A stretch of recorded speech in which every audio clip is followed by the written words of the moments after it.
tal amigos? Bienvenidos aquí a su super programa Perfiles Forenses por Chen TV. Hoy nos acompaña una gran personalidad aquí con nosotros y no sin antes mencionar a mi querida amiga, la maestra Karina Aguilar, que le mandamos unos saludos cordiales hasta donde se encuentre el día de hoy. Su servidora, la maestra Lorena Hernández, vamos a dar inicio con esta temática para ir desarrollando temas muy importantes. Hoy tenemos a nuestra gran invitada, nuestra querida amiga, la licenciada Tania Quintero Cendejas, perdón. El apellido siempre, segundo apellido siempre es a veces un poco complicado. Amiga, ¿cómo estás? Bienvenida aquí a tu programa. Bien, muchas gracias. Primero que nada, pues gracias por la invitación, maestra Lorena. Y bueno, a la licenciada Karina, que también fue quien me contactó inicialmente para poder acompañarlos el día de hoy. Y pues contenta de poder estar con ustedes y compartir este tema que es de importancia, que son las medidas de protección. Claro que sí. Querida amiga, cuéntanos, háblanos un poco acerca de tu trayectoria, porque, híjole, su perfil es bastante extenso, creo que nos va a resumir mucho, pero háblanos, ¿dónde te has dedicado? ¿Qué has desarrollado en todo tu ámbito profesional, por favor?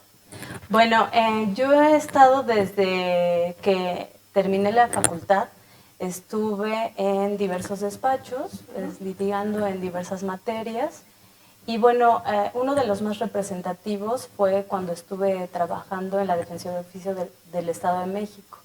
Ahí estuve como subdirectora de procesos y bueno, me encargaba de ver la revisión de los defensores de oficio, pero además de ello me encomendaban algunos asuntos de relevancia o cuando había conflicto con los patrocinados. También tuve la oportunidad de participar en la Fiscalía de la Coordinación Territorial de Azcapotzalco. Ahí estuve en el área de fiscal y bueno, veía más cuestiones administrativas, sin embargo, también teníamos la oportunidad de participar con el Ministerio Público, con sus auxiliares para ver el seguimiento de los procesos, ¿no? Y bueno, en algunas otras lugares como en la SEDATU, que es la Secretaría de Desarrollo Territorial y Urbano. Ahí estuve en el área de expropiaciones, que es una cuestión muy diferente a lo que es el litigio. Claro. Así es que eso me dio la oportunidad de conocer más cosas y poderlas aplicar al final del día, siempre en beneficio de mis patrocinados. Qué bien, una carrera bastante amplia y veo que tienes también especialidad, por ejemplo, en violencia familiar, pensión alimenticia y divorcio, asistencia MP, audiencias civiles, familiares, penales y recuperación de fuera también. Creo que sería un tema después más adelante, ¿no? Sí, la verdad sí es interesante. Incluso ahorita, por la cuestión de mi desarrollo profesional, me encuentro estudiando la especialidad en justicia integral para adolescentes que están en conflicto con la ley penal en la UNAM, en la ENEP Aragón.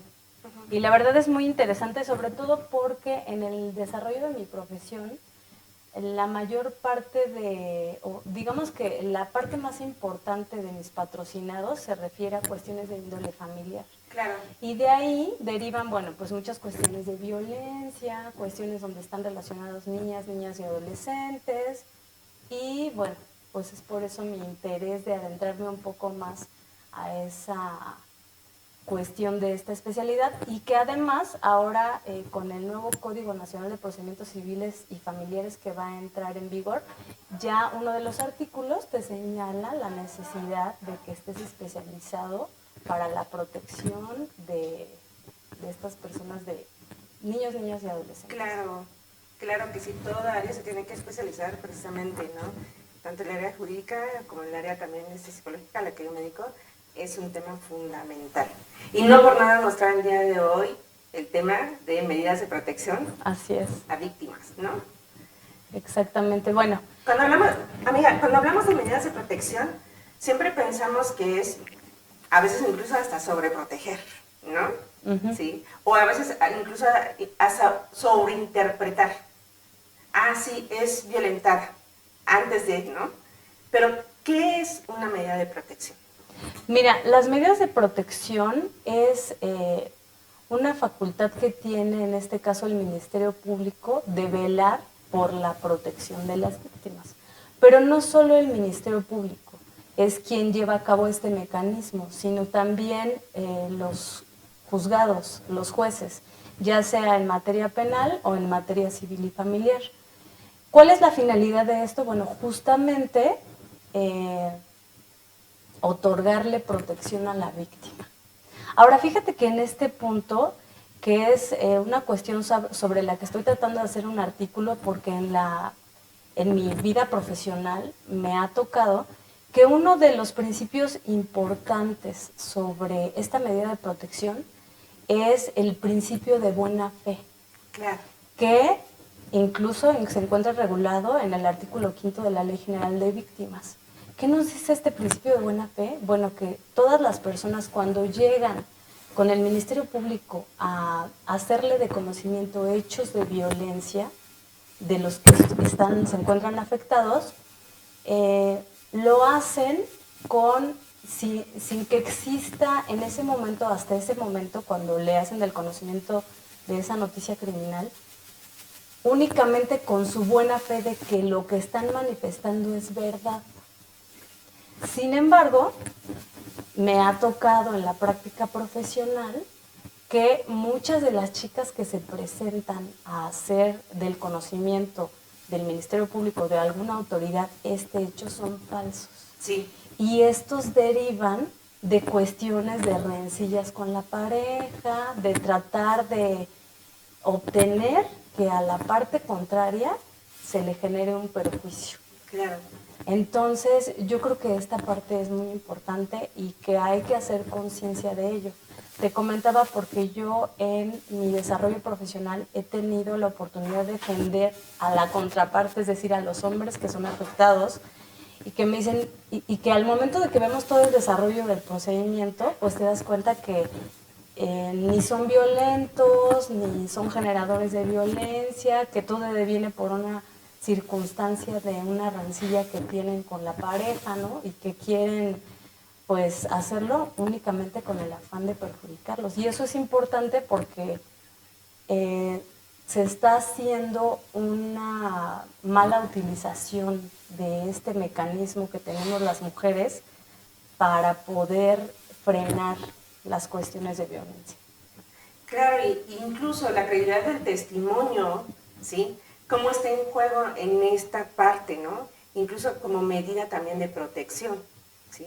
No sé si te ha tocado ver esta parte a ti. Sí, bueno, como tú en materia de psicología, ¿no? Que cómo lo manejan de tal forma que, pues, hacen hasta un teatro, ¿no? Me tocó, puedo decirte que en algún asunto donde yo venía por, en este caso, el imputado, nos presentamos a la audiencia que se lleva a cabo 5 días después de que se otorgan las medidas de protección, la genera el juez de control y nos cita una audiencia donde esas medidas pueden ratificarse, modificarse y entonces ya nos presentamos y la chica, bueno, se encontraba en una sala adicional para no estar cerca del agresor, para no revictimizarla.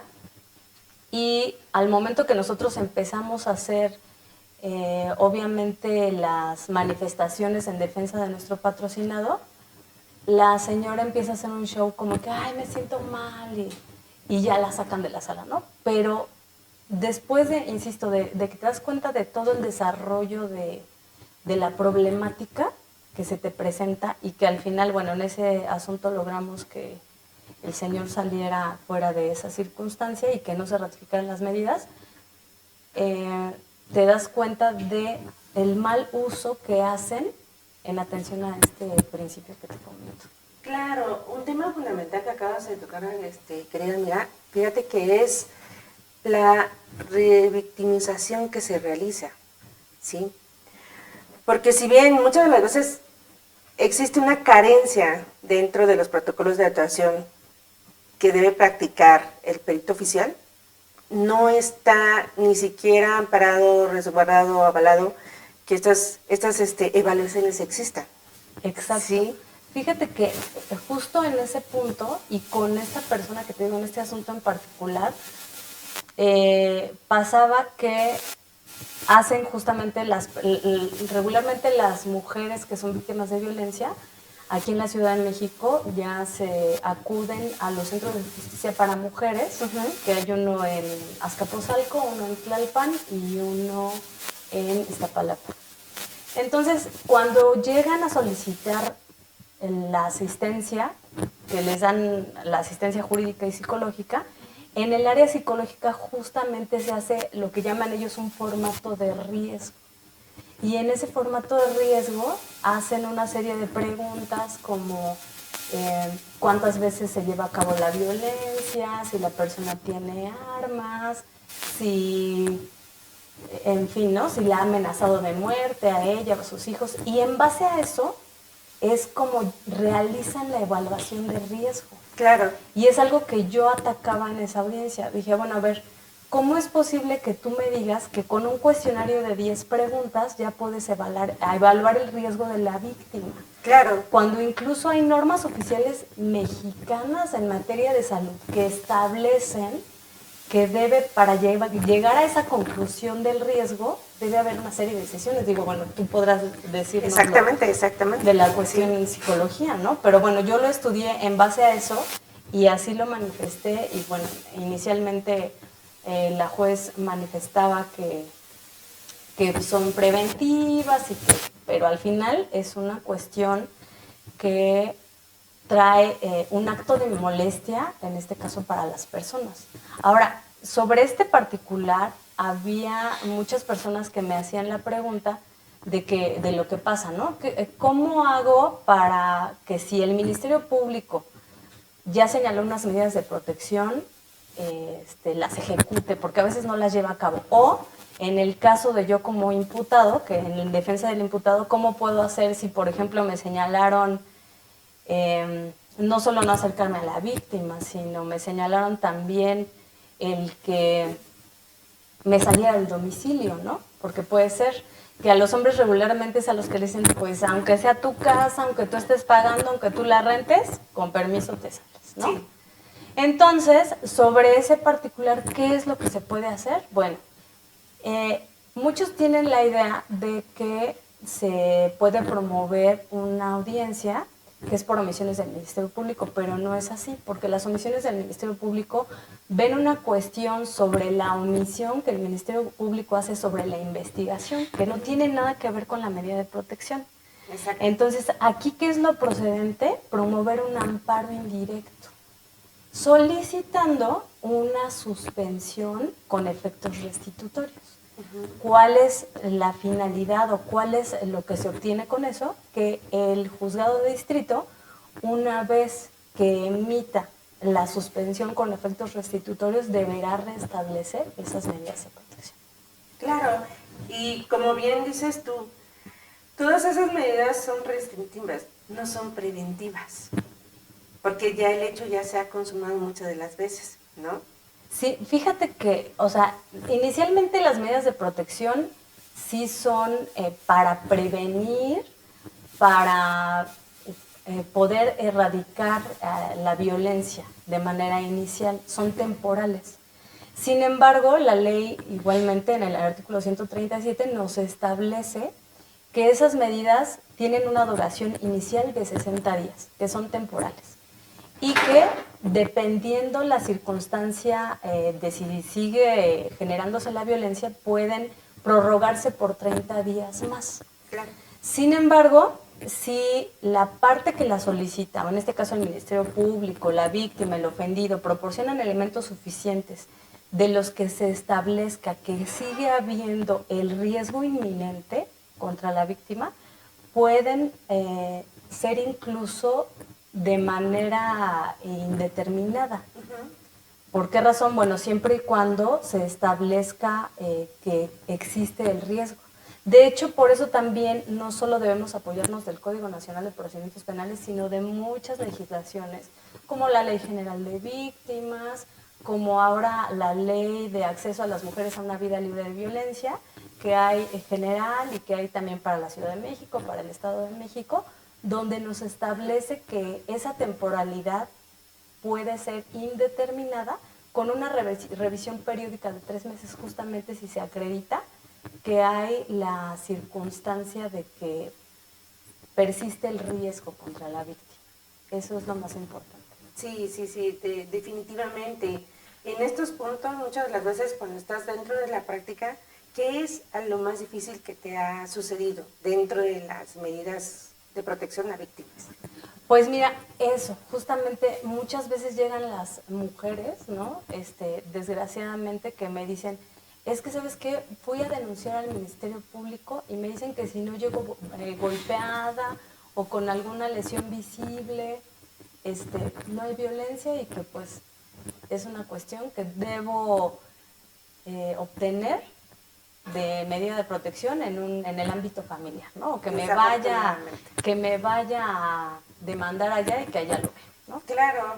Ahorita recordando esto, parte de los factores psicológicos que se van generando dentro de la violencia son los menos visibles porque quieren que de pronto se diagnostique ya incluso, ¿no? Un trastorno dentro de la conducta. Y cuando ya estamos hablando de trastornos, desafortunadamente no nada más el aparato psicológico lo va a tener que detener incluso algún tratamiento psiquiátrico. Pero para que esto suceda tiene que existir una temporalidad. ¿Qué tanto le dan importancia al aspecto psicológico, amiga? Pues mira, es lo que te decía, desgraciadamente yo lo veo ahora que, y en base a eso estoy trabajando un proyecto de hacer, pues, de inicio un artículo para generar conciencia, por lo que te decía, ¿no? Que desgraciadamente desde mi punto de vista, ok, sí, hay situaciones de violencia en los que es evidente cuando llega una persona a hacer del conocimiento del Ministerio Público un hecho de violencia y efectivamente al momento de hacer la revisión médica se percibe que hay lesiones, que son evidentes, ¿no? Digo, en esa circunstancia es notorio que la violencia existe, ¿no? Sí, así es. Pero como tú dices, en esta cuestión psicológica que las personas, como te decía, están aprovechándose de ese principio de buena fe, el Ministerio Público o los jueces otorgan estas medidas de protección sin conocer todo el contexto y de alguna manera sí están afectando a la otra parte, que en este caso es la persona que está como imputado. Puedo decirte incluso que esto ocurre mucho en materia familiar. Hay un juzgado específico en línea para la atención de víctimas de violencia y protección de niños, niñas y adolescentes. Y ocurre lo que decíamos, lo que te comentaba que ocurre en los centros de justicia para mujeres, ¿no? Que con un cuestionario de 10 preguntas les otorgan las medidas de protección y la gente, e incluso que salgan del domicilio.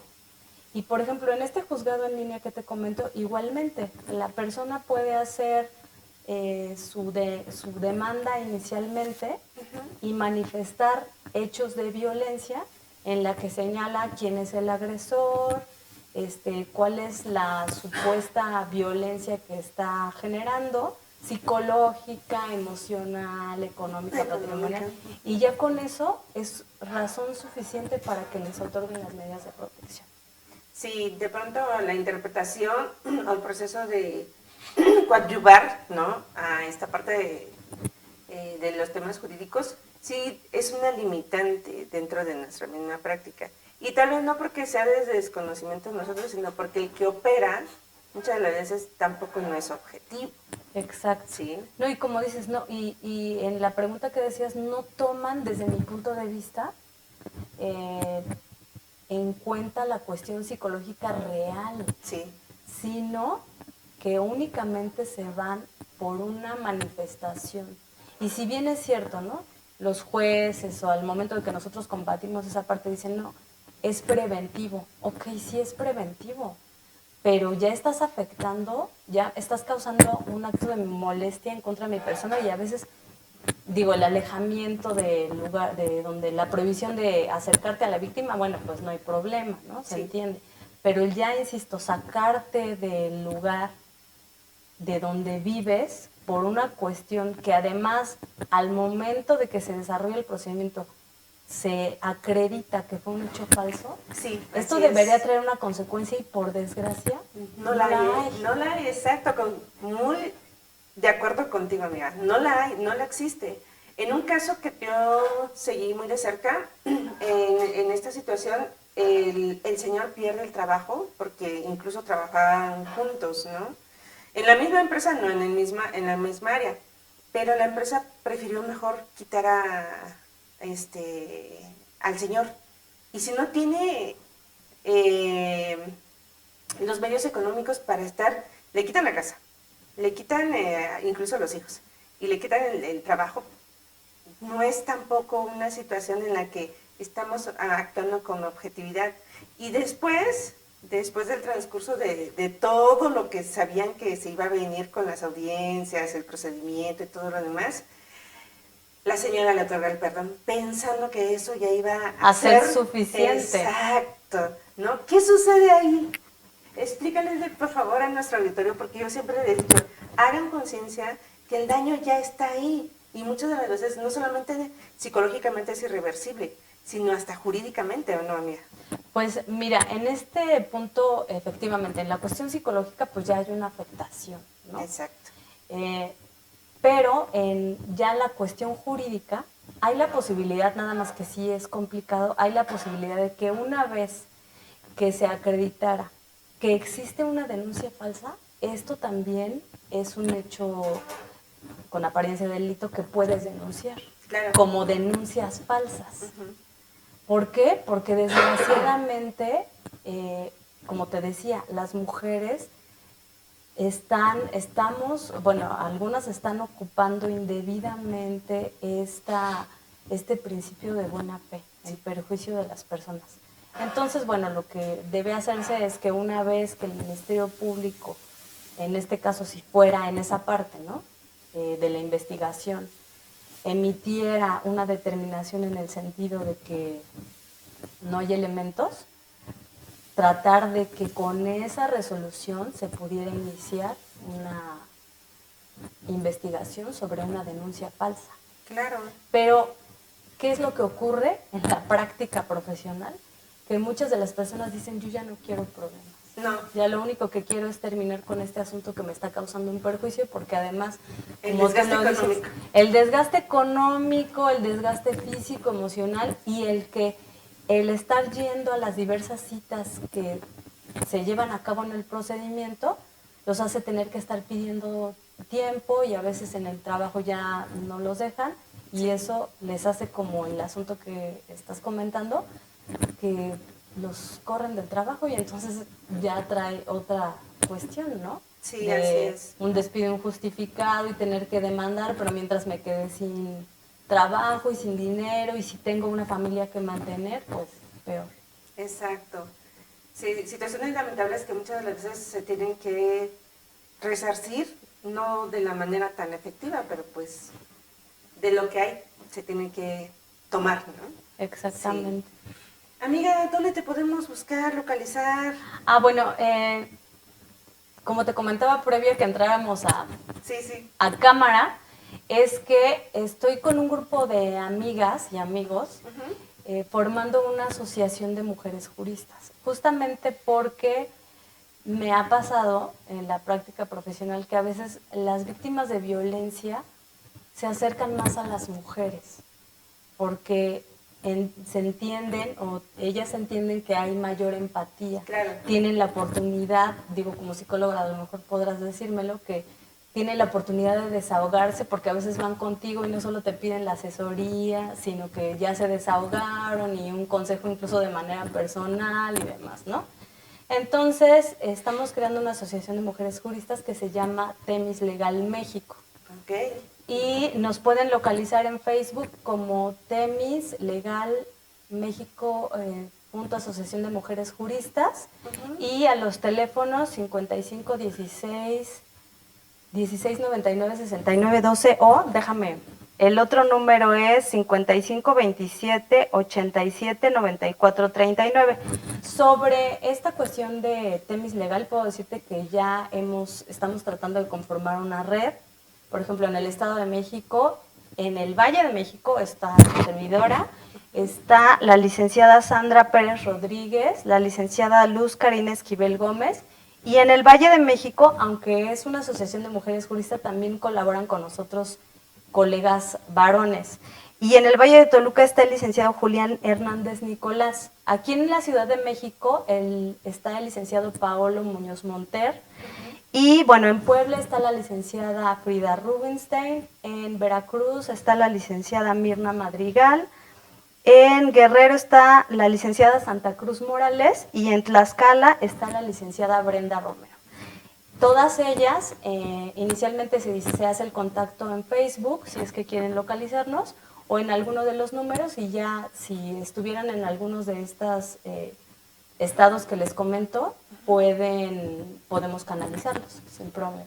Perfecto, veo que ya es una red muy amplia y me imagino que se están ampliando todavía aún más. Sí, la intención es justamente porque ocurre, ¿no? A veces llega una persona con nosotros y después tienen algún otro asunto con algún familiar, ya sabes que a veces se genera el hecho aquí, sí, pero son de otro lugar, entonces hay la circunstancia de que podamos canalizarlos con alguno de nuestros compañeros. Muy bien, qué importante esta información para que la tomen nota.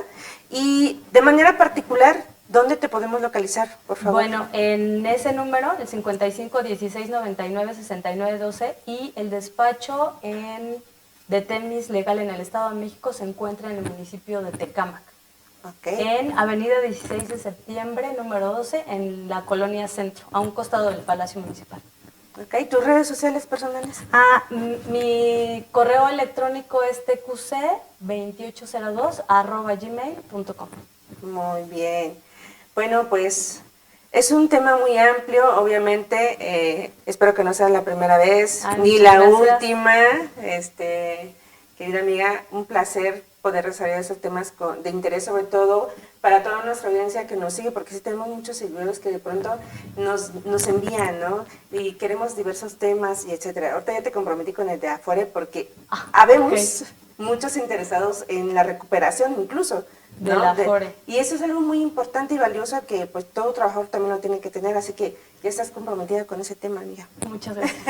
Sí, y pues me da mucho gusto que estés aquí con nosotros, dar la oportunidad de darte a conocer a través pues de nuestro canal y que nos sigan, ¿no? Y sobre todo que también tus seguidores te sigan viendo. Sí, muchas gracias por la invitación. No, al contrario, muchas gracias a ti por el espacio y por el tiempo. Ok. Sí. Y a todos nuestros seguidores, pues darle las gracias. El día de hoy ya se nos acabó el tiempo, la verdad un tema muy enriquecedor. Tómalo mucho en cuenta. Son redes sobre todo de apoyo y de conocimiento que debemos que tener todos los que nos dedicamos a esas áreas de las ciencias forenses. Nos despedimos a nombre de la maestra Karina Aguilar y su servidora Lorena Hernández. Nos vemos los días lunes, recuerden 2:30 de la tarde, aquí por su programa Perfiles Forenses en su televisora de confianza, Chen TV. Hasta pronto.